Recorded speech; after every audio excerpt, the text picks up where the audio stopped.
Go. Good morning, everybody. My name is Brian Morrow.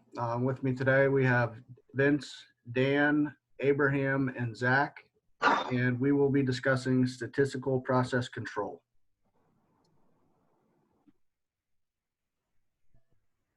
The guys this morning will cover a whole bunch of different topics, areas including control charts, process capability index, average outgoing quality, and we'll finish it up with a summary and some questions for you guys. But first, the video.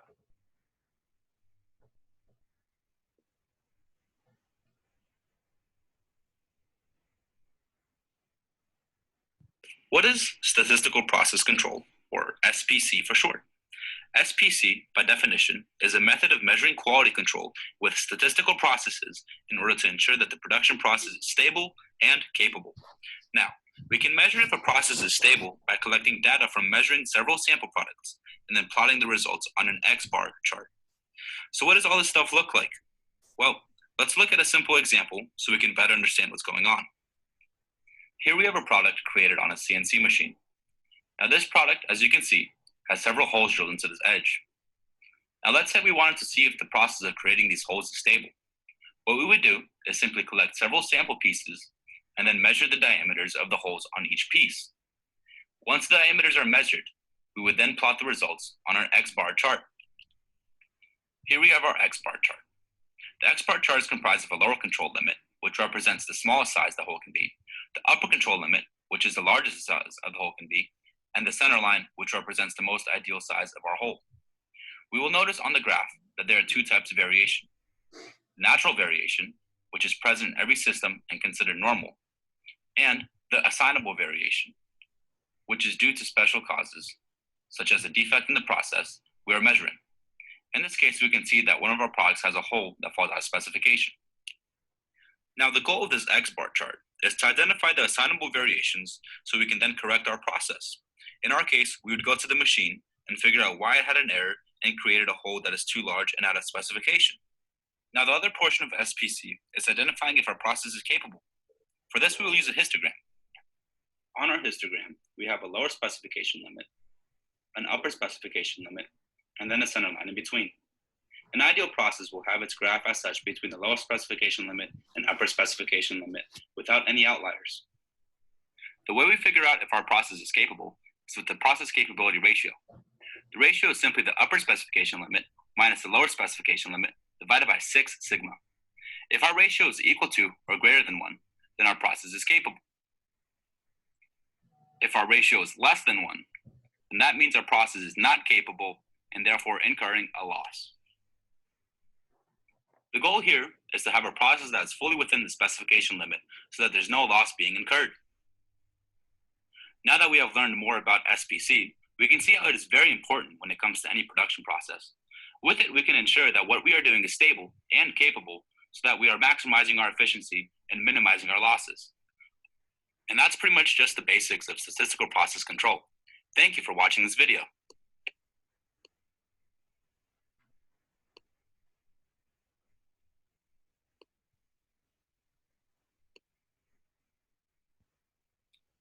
Statistical process control is a process used to monitor standards by taking measurements and corrective actions as a product or service is produced. An easy way to keep track of what your company is doing is by using a control chart. Control charts are graphical presentations of process data over time, but control charts are kind of like the beginning. Statistical process control is taking it basically a step further by eliminating assignable causes. Process can be traced to a specific reason. So basically you're taking it a little farther by using statistics, and then you're going to be using graphics with the control chart.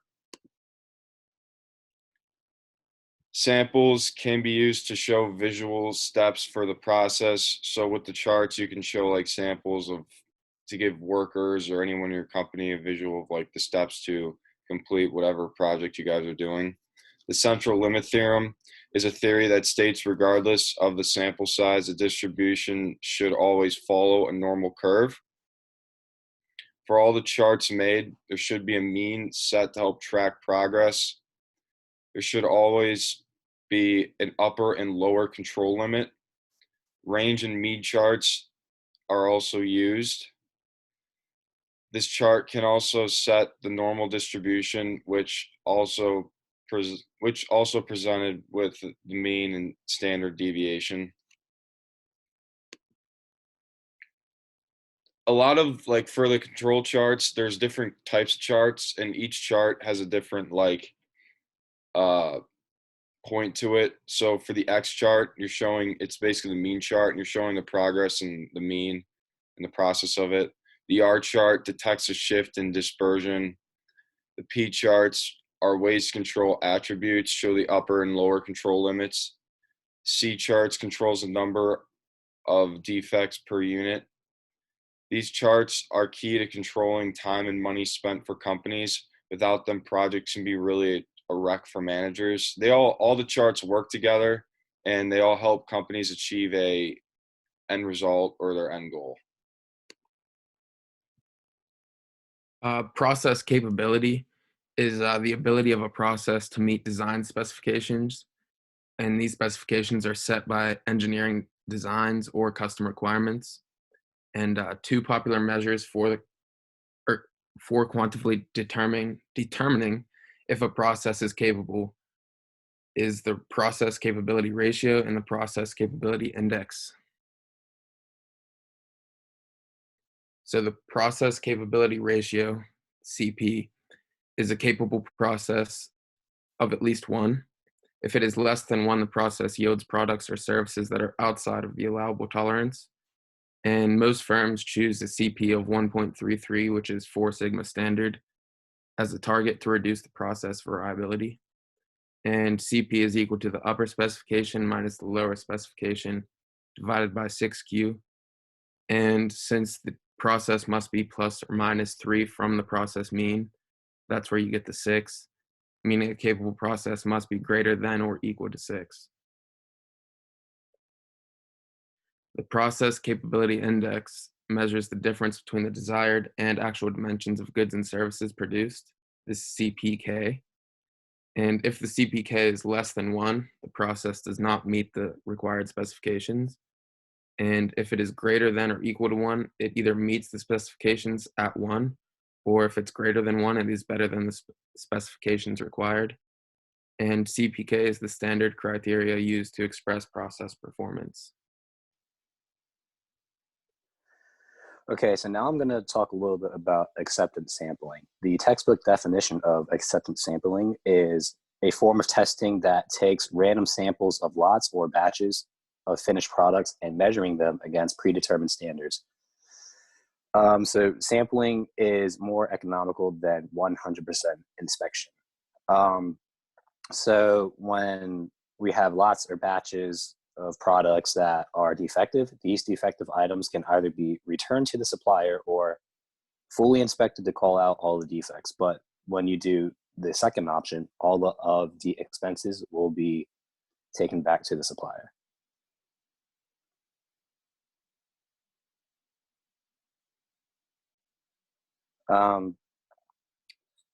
Operating characteristic curve, the definition of this describes how well an acceptance plan discriminates between good and bad lots.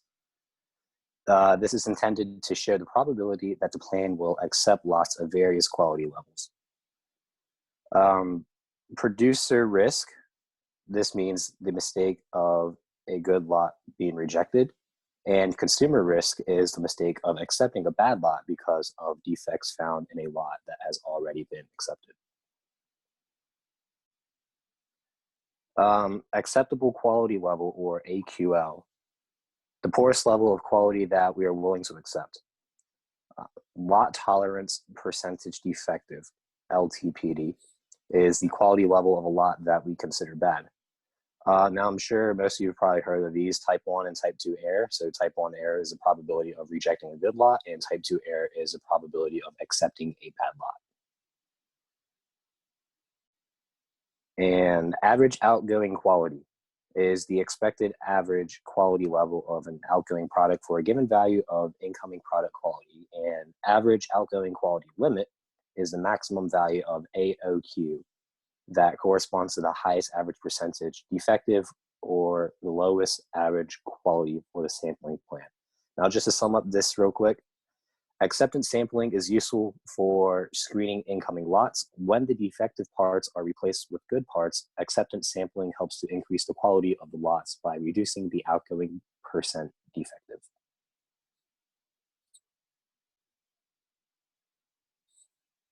All right, so our chapter S6 was fairly short.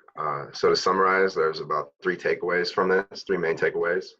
First being the statistical process control, or SPC for short, which is basically monitoring and controlling products and operations using statistics. This is all held together by using the central limit theorem, which says that the distribution follows a normal curve, no matter the sample size. This is most commonly done by various charts that we saw earlier in the presentation. The next takeaway would be process capability, and this is basically just the capability of a design to meet the specified goals and regulations requirements. This uses the process capability ratio and the process capability index, as Dan mentioned earlier. And the third takeaway from this would be acceptance sampling, which is pretty much just testing a sample to make sure that the quality assurance standards are met. And that provides either type 1 or type 2 error, type 1 being producer risk and type 2 being the consumer risk. And again, the quality of the sample is then projected onto a curve on one of the charts and to see how it deviates from the accepted quality. So that brings us to our case study for this chapter. There were a few options to choose from, but we decided that the best one would be Farm to Fork case study, quality at Darden restaurants. This can be found on page 273, if any of you are interested in watching the video. So a little background, Darden Restaurants is a big corporation worth about $6.3 billion. They own many popular restaurants like Olive Garden, Capitol Grill, Longhorn Steakhouse, and a few others. They have over 1,500 restaurants nationwide, and they serve over 320 million meals annually. So SPC is a big part of their Farm to Fork program. Basically, it's a huge quality assurance program that they set forth for all the restaurants, making sure that the consumers are receiving the best quality food that they possibly can. In this video, it focuses on Ann Hooper, who is the Vice President of Quality Control for Darden Restaurants. She speaks throughout. She mentioned that she has a team of 50 plus people that include different microbiologists, food scientists, public health officials, and other people of the sorts. Also, her teams are based out of various countries, mainly in Asia and Latin America, where they get their supply of food from. So her team mainly inspects and improves more than 50 million pounds of seafood a year. So SPC is a big factor of this, make sure that it's up to standards. So they had an old method of doing it, which is they would inspect the shipments of food as they arrive to distribution centers in the United States. But they've since changed to having a few inspection labs located throughout the United States that they would bring samples of the food to test and make sure that the quality is met. So the suppliers that are found around the world know that there's going to be samples taken and tested. So they know that they're going to be audited and held to strict standards. So they try to keep up the best quality that they can as well. So relating this back to the case, as a huge company supplying to millions of people, Darden Restaurants needs to have superb quality and make sure that the quality assurance is top of the line. So one way that they do this is by implementing new strategies at the source to improve their quality. Mentioned in the video, they had a shrimp plant in Thailand that improved quality by 19% by implementing a new, like a factory line method within their factories there. And another way that they did this was updating hygiene standards found in produce farms in Mexico. That's just the way that they were able to up the quality of all their goods. So these new implementations reduce risk of having bad batches of food.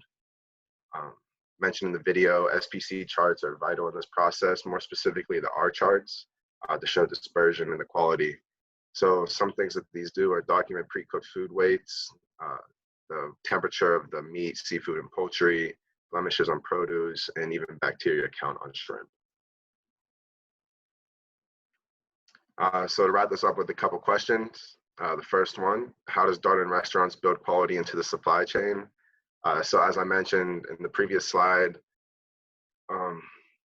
they go to their suppliers in various countries and implement new methods to make sure that their quality is top of the line. If something is not met, they will send people and teams in to make sure that they change their practices in order to ensure this quality. And these suppliers know that they're held to very high standards in the United States, so they try to keep up with that. Next question, which is worse, type 1 or type 2 error, and why? In my opinion, I would say type 2 error would be worse. I think that rejecting a good batch would be better than accepting a bad batch. Because if you accept a bad batch, there's really no coming back from that, but there's going to be more good batches along the way. So if you reject one, I feel like that there's going to be others to make up for it. And a question for the audience, if you guys want to answer in the comments, what other processes can Darden restaurants use SPC in? So I gave a few examples on the last slide. I was just wondering if you guys could think of any other examples that it could be used in. If not Darden, where else could it be used? Thank you.